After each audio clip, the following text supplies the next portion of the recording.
Hello, everyone. Welcome back to Silver Tears Tarot and welcome to a soulmate snapshot. So, we're going to do a soulmate snapshot today, and it's going to be on the topic of communication. Some of you are going to be receiving communication or are likely to receive communication, and I've gotten a couple of notes from people that say, what do I do when it happens? A couple of the things that have come up in the last couple days worth of readings have led to what are you going to do when you receive this unhealed communication? How should you respond to it? I've talked with a couple of you that are definitely trying to figure out, well, what would that look like? What should I be doing? So we're going to go ahead and take a quick look at that here in this soulmate snapshot, which of course will be a general reading for the collective. But it's going to be for this collective, so it won't resonate with everybody. But if it resonates with you, then maybe take a look at some of the other messages. See if there's something else in there that might resonate for you. You may wish to subscribe. These messages are all very much connected, so we can harken back to other communications or other messages when we do them. So the first thing that we're going to look at is kind of what is in the energy between you right now. And we're going to go a little heavy on what is in their energy, kind of how they're processing things, maybe how they're feeling. Okay, strong desire to control the situation, Tower situation. So here's a person that thought they were getting into one thing, and it turns out that it's actually they're processing it very differently from what they anticipated, and it has given them a lot of fear. They have a need to control what's going on, and that's what you're likely seeing is a desire to control that. A lot of emotional limitation and a desire to keep something steady or stable the way that it has either always been or the way that things kind of currently are now. They are not wanting to move away from it. There's a lot of fear in this, and it's causing them to kind of hold on to some old ways, causing them to want to control a situation, and yet there's this feeling of emotional limitation. So they may be saying, I want to reach out, I want to be able to have whatever I want to have with you, but it's not a strong sense of them being able to deliver on their end. However, with this Tower, that's tumultuous emotions. This is not a clean-cut situation for them, so there's something going on here that makes it more complicated than what it looks like on the outset. Okay, they need to figure out what it is that's going to make them happy. I don't know. So in some cases, we've seen that they have some awareness around the desire or the need to do this. In this case, it's unclear to me that they really feel like they understand what that quest looks like. But I feel like with this Tower, it's like a realization that something's got to change, something's got to give. It's not a comfortable place for them to be.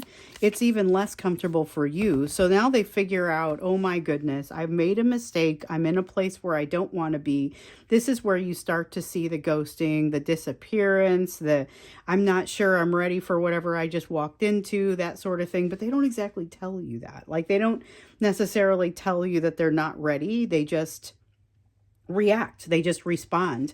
Then you see the slow moving energy. The slow moving energy is very much part and parcel to their situation, but they're unwilling to allow something to change, which we see with this death and rebirth. And it's like it's right behind the wheel. Things are changing. That's kind of what's creating this Tower for them. So they've got a sense of not wanting to change, of actual outright resistance to that change, and yet the change is happening to them. So they don't have a lot of control over the situation. That's part of why we're seeing them wanting to exert that control over the situation, because they want to have it back. There's one of the reasons that they're trying to keep things kind of the way that something has always been is because they felt like it was the known. It was a situation that they know. It was a situation they feel like they understand.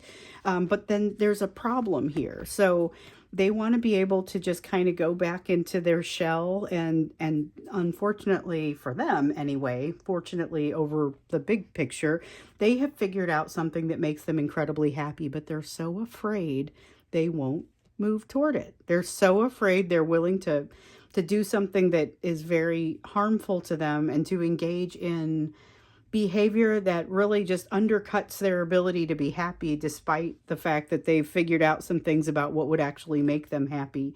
And here we have with the King of Wands, again, just like what's reflecting with this Emperor, a desire to control the situation. So you'll see them trying to control the situation. You will also see them kind of deciding when you're going to communicate and when you're not.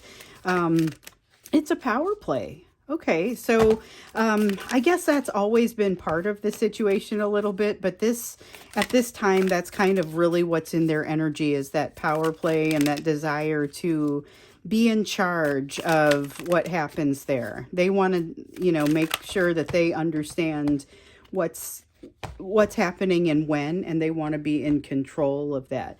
They also seem to be almost taking kind of a strategic approach to it, but it's blowing up in their face because they did not anticipate having the response to you that they've had. So we've seen that message before, where they thought that you were going to be like the pattern that they have a tendency to go through in this relationship of convenience, maybe somebody that they can control. And they were like, oh, that's cool, you'll be the next one, even if it's somebody who doesn't do it frequently, it's still kind of a pattern that they have a tendency to employ.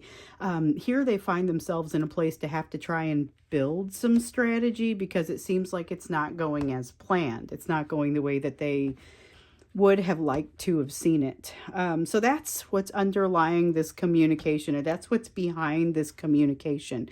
You have someone who is likely to want to communicate with you and to bring their inputs, but who isn't really willing to jump in with both feet and is very much wanting to control the situation out of a fear that things might change and become unfamiliar to them. So there's a lot of kind of push and pull inside this person's energy as a result of that, kind of pulling them away from communicating and then pushing them to communicate. What you'll find is they communicate with you when it is convenient for them to do so, except that and that's really more the power play, the control piece. But what they're finding is that they don't actually have much to their chagrin. They don't have the control that they wish they had, not even over what they thought they'd be able to control. So not even over their own emotions. So when you get this communication from them, it is a little bit more heartfelt. It is a little bit more telling, I guess, than you would expect from a person who has ghosted out or stopped communicating successfully as much as this person has. So let's see what happens when that communication comes in, because there's a lot of indication for a lot of you that that the communication will come in, but also we know it to be an unhealed communication. We're aware that it's not necessarily healthy. It's very much on their terms. With the Empress here in the reverse, they don't feel ready even for the communication when they make it. So they do it almost like, it's like calling somebody and hoping they don't pick up the phone. Also, you may get an apology that feels like it's pretty heartfelt. And what I would tell you is that is true. It is a fairly heartfelt apology, or what you're receiving, what you're hearing from them is very serious. Like, they mean it. It doesn't necessarily reflect how they're going to behave going forward, but what they say to you feels incredibly convincing because they are believing it at the time. They regret what they've done and they think they want to give this another shot. That's kind of the nature of the communication, but they're kind of not ready for it. They're using you and your strength to help make this communication work. So I think what we're seeing here is a little bit more of the nature of the communication, and I'm just going to roll with it, and then we'll go here to say, well, what should you be doing about it?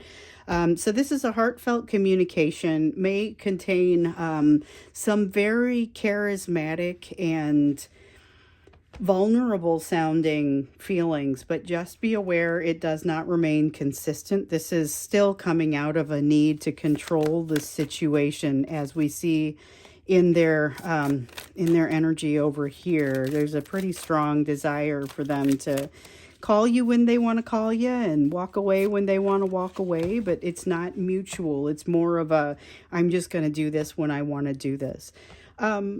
The King of Cups is that emotional, we saw it over here, it's that emotional limitation this will be evident within the conversation. So even though you're having this great time and this great conversation, you're still going to see the edges of it.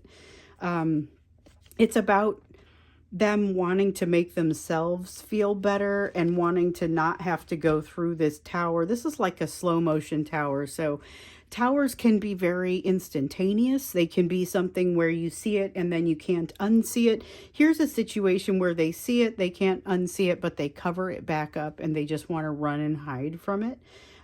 So there's this emotional limitation that plays into it, as well as the need for healing and for getting some things together. That's part of what's being shown to them through this situation. So it's a little bit frustrating from that sense, because it's like they started this whole thing out with you from a particularly unhealed position, and now they're not really making much headway with it. They're not making it much better by what they're doing here, because they're kind of digging in a little bit farther. And that's why I want you to be very careful with the way that you receive it, because they're not actually engaging and jumping in with both feet, even though in that conversation it may feel like that's kind of the direction they're going. This is a person who feels like they feel like their hands are tied. They feel like they're in a position where they don't have a lot of control over the situation. And they have no real intention of giving up that control, of that what control they are trying to have. So what you'll see is a lot of kind of the love bombing. I'm going to use the narcissist word again, even though definitely not all of you are dealing with narcissists. Many of you are dealing with people who are following some of those same patterns. So just maybe do a little bit of reading about it. There are different types of narcissists that will come out. So you'll have the vulnerable narcissist, the grandiose narcissist. That's who we typically think of as a narcissist. That's like the textbook. Well, they're all textbook, but you know, the one that people know the most is the grandiose. But there are covert narcissists. There are different kinds of and I'm not diagnosing your person, and I wouldn't diagnose your person, but if you look into the tendencies for these different types of behaviors, you may see some things that look familiar to you. So here's a person that is basically navigating the situation to manipulate it to their own ends. That's the nature of this communication.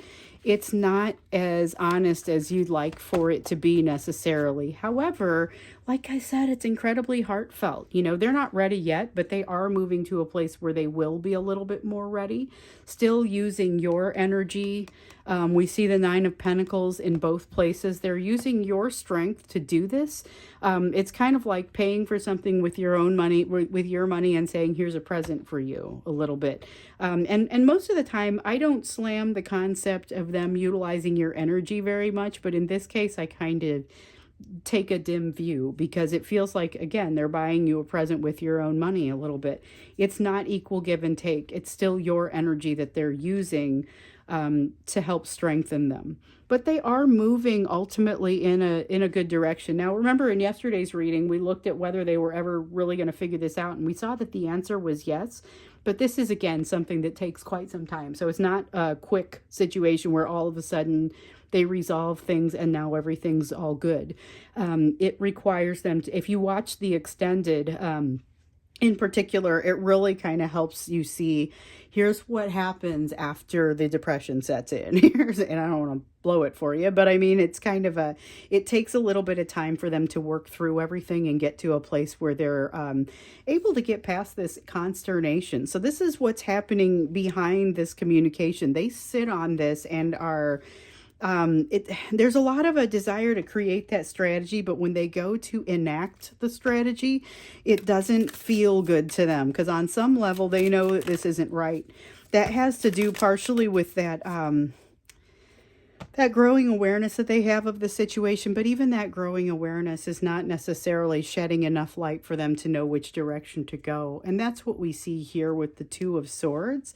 It's them not necessarily knowing which direction to go, not necessarily understanding what's going to help to make things all better for them. And so they kind of grasp at straws, and you're just stuck there dealing with the results. So you've got somebody who is really reaching out for their own purposes. You know, it isn't that they don't love you or they don't want to talk to you, but they kind of have to uncover that love in some cases where it's beneath the surface to the point where they are running from it and burying it actively. This is not this has got some self-deception in it, but it may also create deception for you. So just something to keep in mind.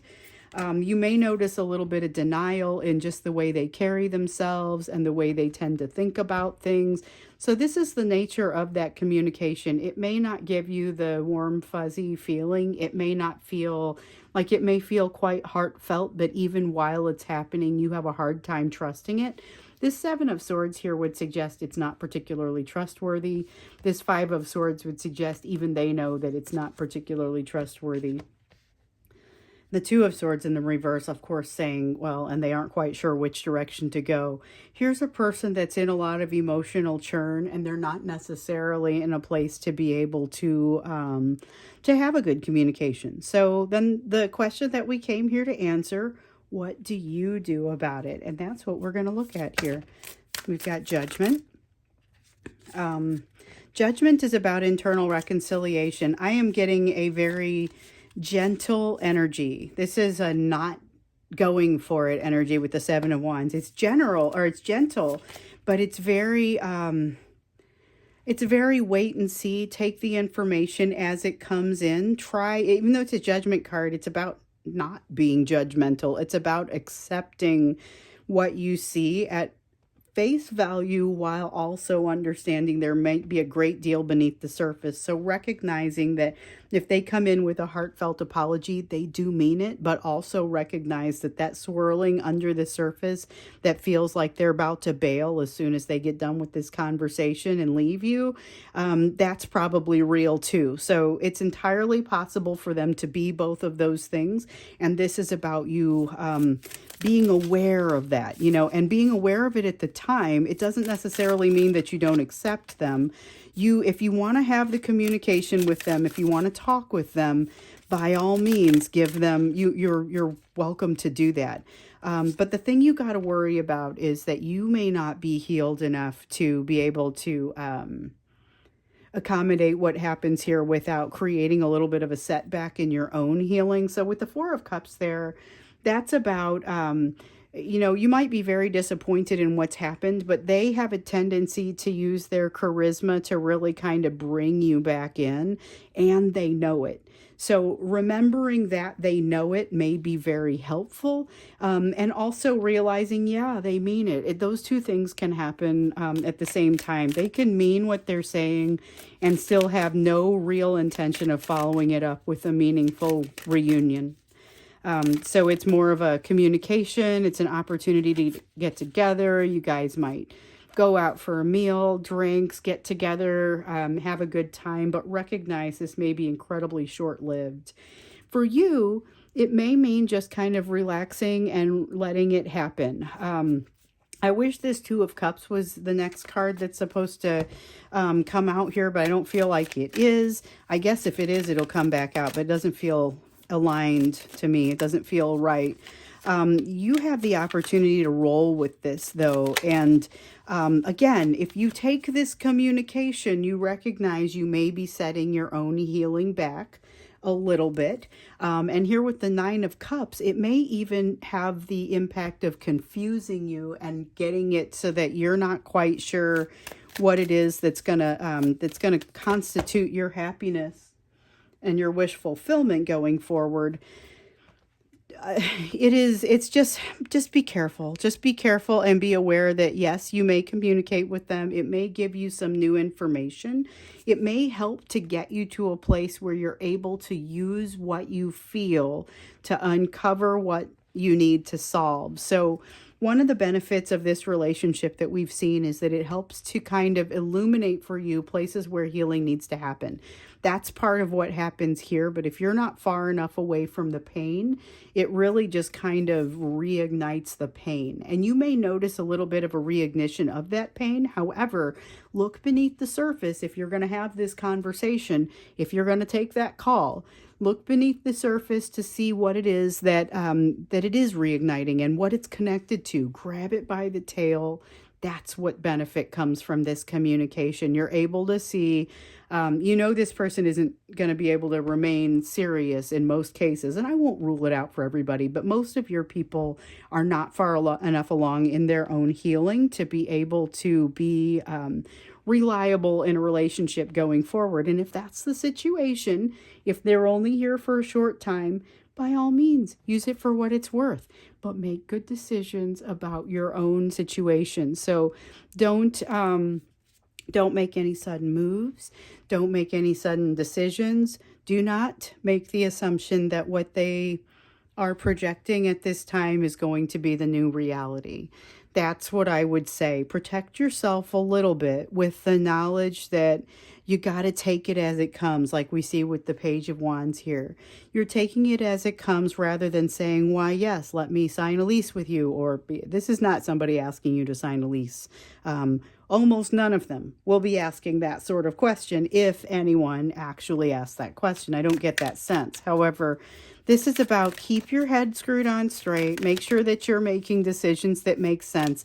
Use this for what it's good for, which is going to be basically figuring out what you need to do next and how to handle your third party energy and theirs. Okay, so that rolled. I was feeling it, and then I was like, oh my gosh, that's the card. So this is about understanding the energies that live in each of your lives that impact this relationship. So this could be somebody in your, it's not necessarily bad. This could be somebody in your family. It could be your job. It could be their job. It could be a spouse. It could be your spouse. It could be something that, a person that's in the family that causes you to have to make different decisions than you would make if they weren't in your presence. I mean, it's just something that acts upon the relationship that you're having. Watch how this situation impacts that and what you tend to want to do.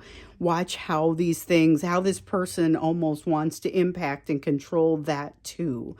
With the Hermit, recognize that there is a perspective you don't yet have and some wisdom that you still need to garner and bring to yourself as you're working through this. So there's a whole lot of, if you choose to take this call, recognize that there is something here for you to learn, but it's not necessarily learning how to get back into union with this person.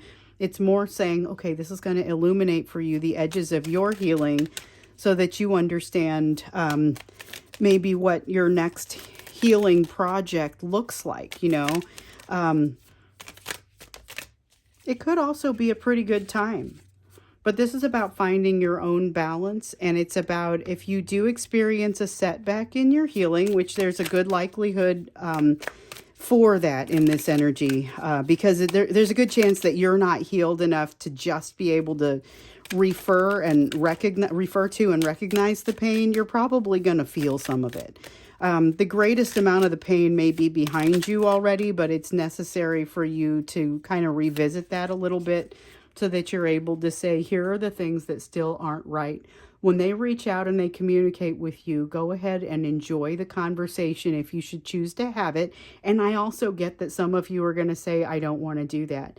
But go ahead and enjoy the conversation if you choose to have it, but recognize that the things that are bothering you about it, those are very real, and you can use them to dig in and figure out what your next conquest is going to be as far as your own healing. Also recognize that this is not necessarily on that day a great day to do it.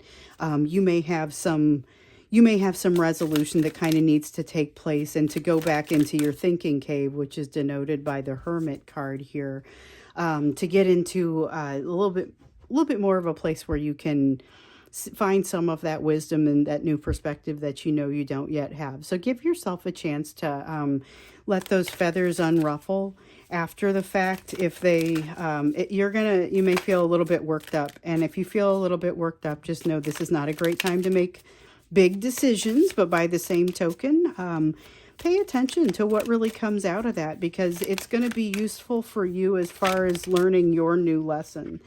It may create and generate a little bit of anxiety for you. you are recommended to write it down and to think a little bit about what that means and what sort of learnings are in it for you. That is really what you're going to do here if you receive communication from this person and you choose to accept that communication. So, I'm going to go ahead and stop there. It's a soulmate snapshot, so we don't do an extended on the end of this one, but we see kind of the energy that they're in, the energy of the communication that they bring may be incredibly heartfelt, but probably not for long. And here's what you can do with it. Take it if you choose to answer it, which you don't have to. You may say, I'm not ready for this right now. I'm not ready for the emotional setback, and that's perfectly fine. But if you choose to take it, then by all means, take the lesson, find the lesson, grab it by the tail, and start writing it down so that you can start to work through it. But no, it's probably not going to be on the day or immediately that you'll be able to process that. So I think that's that for now. We'll go ahead and I think tomorrow we're going to look a little bit more into some of this breadcrumbing behavior that we see in these communications to understand like what's the nature of this. Not necessarily just the communication itself, but what does it speak of as a broader picture? So what is that relationship? Is this just breadcrumbing? Or is there more to it? Is there something more? So that's what we'll do. So thank you so much for being here with me today, and I look forward to seeing you again in tomorrow's reading.